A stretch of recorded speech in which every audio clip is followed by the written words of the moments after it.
کہ مدینے سے جب آپ نکلے ہیں تو کسی جنگ کا کسی کو خیال کسی کے حاشیہ خیال میں بھی نہیں تھا. پیش نظر تھا اس قافلے کا راستہ روکنا کہ جو آ رہا تھا شام سے واپس ابو سفیان کی سرکردگی میں. جو جب جا رہا تھا تو حضور نے تعاقب کیا تھا لیکن وہ بچ کر نکل گیا. اسی لیے کسی نے اہتمام نہیں کیا کہ وہ اسلحہ ساتھ لے. اندازہ تو کیجئے 313 افراد میں سے صرف 2 کے پاس تلواریں تھیں. اسلحہ بھی نہیں لیا. کیا کرنا ہے؟ قافلے کو جا کر جو ہے روکنا ہے، قافلے کو لوٹنا ہے کہہ لیجیے. لہذا کو کثیر تعداد جو بھی گئی ہے وہ اسی خیال سے گئی. اور اس میں کوئی بری بات نہیں ہے. باطل سے گویا کہ جنگ تو پہلے دن سے شروع ہو گئی تھی.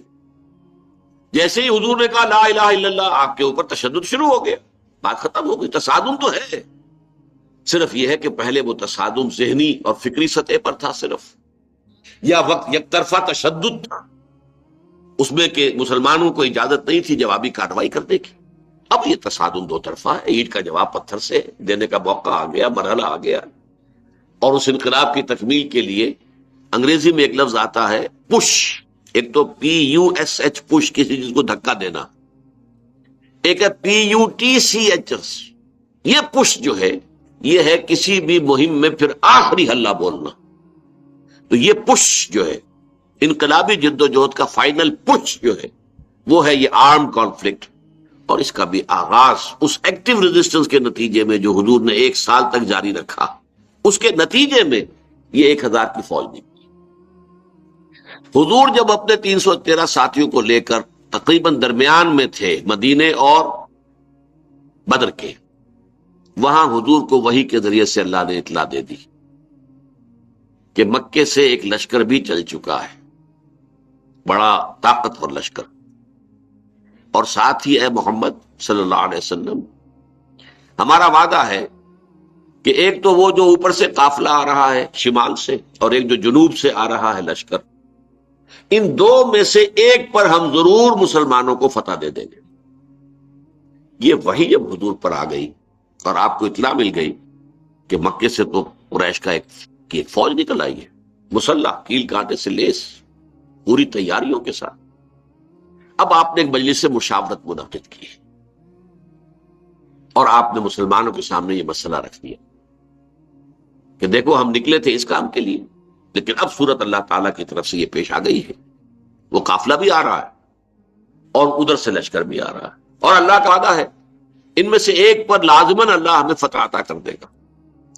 تو بتاؤ کہ ہم کدھر چلیں، لشکر کی طرف چلیں یا قافلے کا پیچھا؟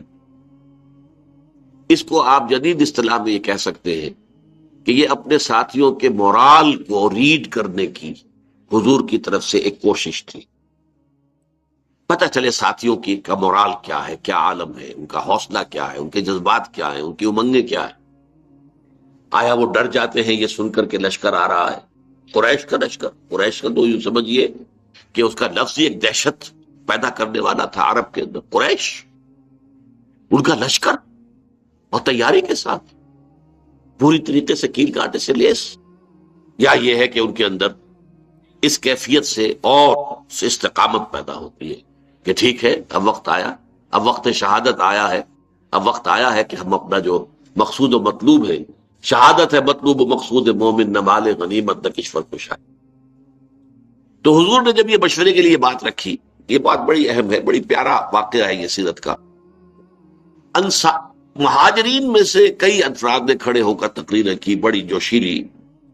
حضور جو حکم آپ کا ہو آپ بسم اللہ کریں، ہم تیار ہیں، ہر شے کے لیے تیار ہیں، فیصلہ آپ کو کرنا. حضرت ابو بکر نے تقریر کی رضی اللہ تعالی عنہ، لیکن حضور نے کوئی خاص اہمیت نہیں دی. حضرت عمر نے تقریر کی، بھی حضور نے کوئی خاص اہمیت نہیں دی. فرمایا بھائی دو مشورہ دو، آپ لوگ مشورہ دیجئے. پھر حضرت مقداد ابن الاسود نے جو تقریر کی ہے وہ بڑی پیاری ہے کہ حضور ہم موسیٰ کے ساتھی نہیں ہیں کہ جنہوں نے جنگ کے وقت کہہ دیا تھا کہ فَاذْهَبْ أَنْتَ وَرَبُّكَ فَقَاتِلَا إِنَّا هَاهُنَا قَاعِدُونَ. جاؤ موسیٰ تم اور تمہارا رب جا کر جنگ کرو، ہم تو یہیں بیٹھے، ہم جنگ نہیں کریں گے. ہم موسیٰ کے ساتھی نہیں ہیں، ہم محمد کے صحابی ہیں صلی اللہ علیہ وسلم. خدا کی قسم آپ بسم اللہ کریں. جو بھی قدم آپ اٹھائیں گے انشاءاللہ اللہ تعالی ہمارے ذریعے سے آپ کو آنکھوں کی ٹھنڈک عطا کرے. حضور ان کی بات کو بھی کوئی خاص اہمیت نہیں دے رہے. پھر فرما رہے ہیں اشیرونی، مجھے مشورہ دو بھائی. اب یہ بات جو ہے انصار کی سمجھ میں آ گئی کہ حضور کا روح سخن ہماری جانب ہے. کیونکہ انصار سے جو معاہدہ ہوا تھا بیعت عقبہ ثانیہ میں، وہ یہ تھا کہ اگر مدینے پر حملہ ہوگا تو ہم آپ کی حفاظت کریں گے اپنے اہل و عیال کی طرح. ابھی مدینے پر حملہ نہیں ہوا تھا، بلکہ حضور آگے بڑھ کر نکل آئے ہیں مدینے سے، اور جنگ مدینے سے باہر ہو رہی ہے. تو گویا کہ اسٹرکٹ سینس میں انصار پابند نہیں تھے اپنے اس معاہدے کی روح سے کہ حضور کا ساتھ دیں. اور ظاہر بات ہے کہ اب جو سچویشن پیش آ گئی تھی، صرف مہاجرین کی نفری کافی نہیں تھی.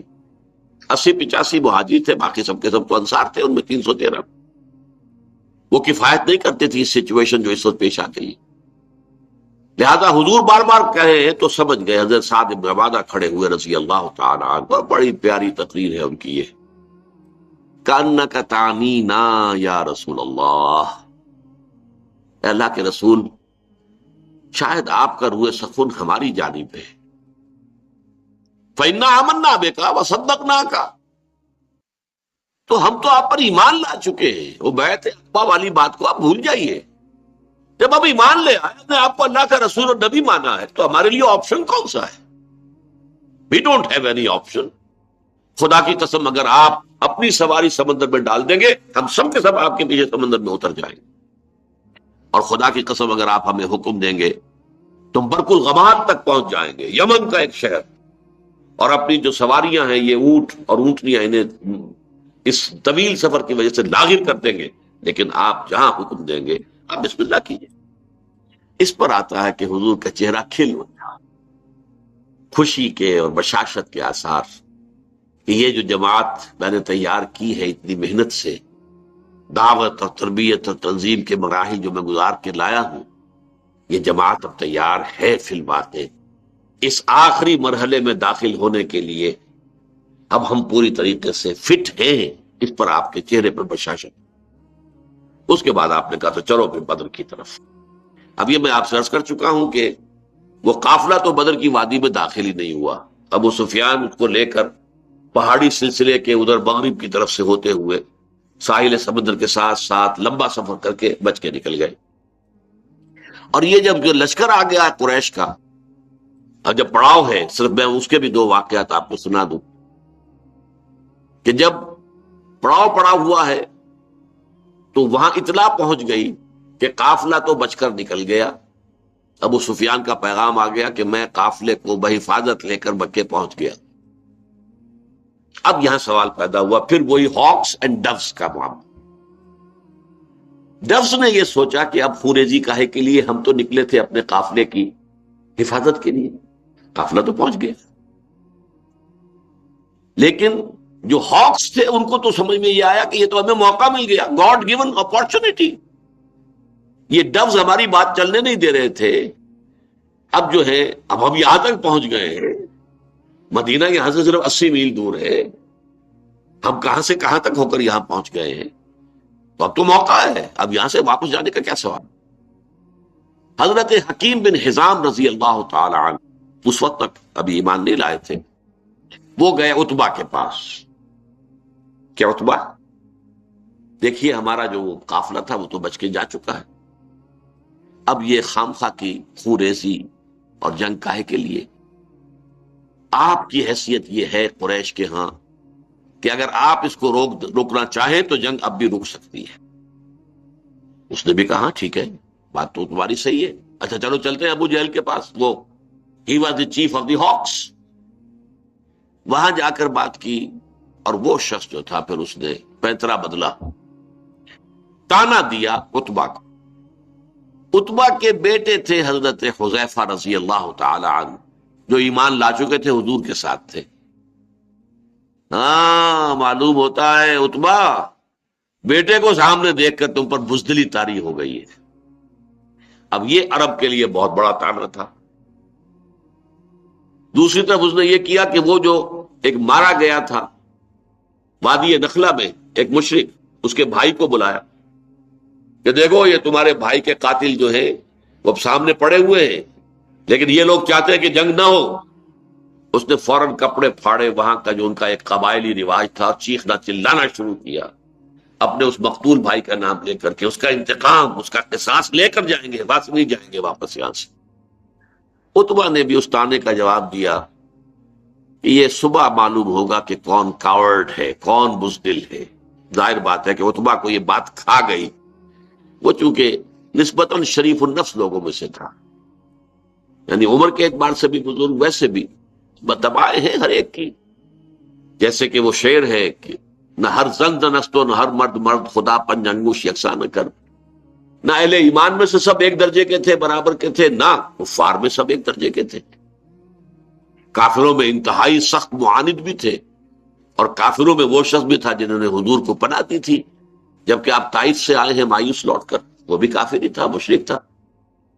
اور ظاہر بات ہے کہ ابو طالب بھی تو کفر ہی کی حالت میں دنیا سے گئے ہیں، لیکن حضور کی مدد کرتے رہے، آپ کو سہارا دیتے رہے۔ تو ہر طرح کے لوگ ہوتے ہیں، تو عتبہ در حقیقت ان میں سے شریف النفس لوگوں میں سے تھا، لیکن شریف آدمی کو پھر یہ تانا بھی کھا جاتا ہے بری طرح۔ تو اس نے کہا اچھا یہ تو کل صبح پھر فیصلہ ہوگا کہ بزدل کون ہے۔ نتیجہ یہ ہوا ہے کہ پھر اگلے دن سب سے پہلے عتبہ میدان میں آیا۔ یہ اس تانے کا نتیجہ، اپنے بھائی شیبہ بن ربیعہ کو بھی ساتھ لیا، اپنے بیٹے ولید بن عتبہ، حضرت حذیفہ کا چھوٹا بھائی۔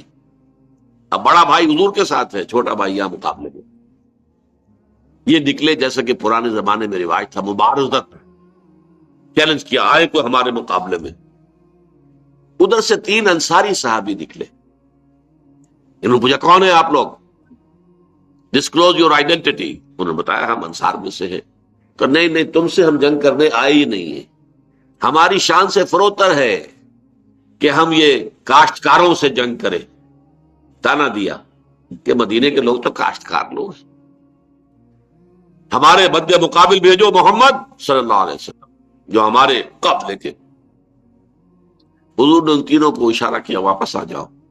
اب حضرت حذیفہ نکلنے لگے باپ کے مقابلے کے، حضور نے روک دیا۔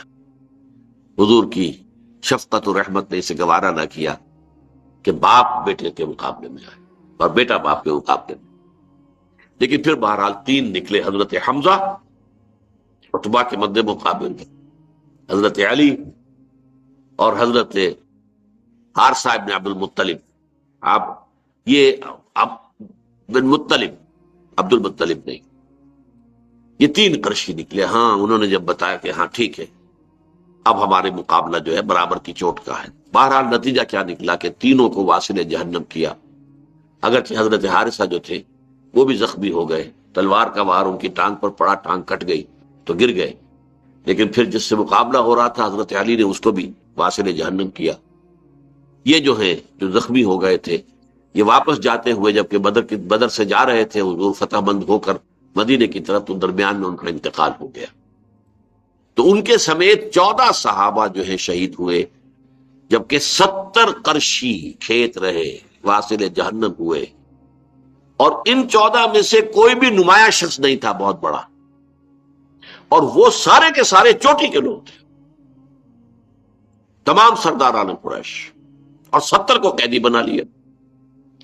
تو یہ گویا کہ اللہ تعالیٰ نے پھر اس کو سورہ انفال میں یوم الفرقان قرار دیا، یعنی ابو جہل کی بات کو الٹ کر کہ جو اس نے کہا تھا یہ یوم الفرقان ہوگا، واقعی یہ یوم الفرقان ثابت ہو گیا۔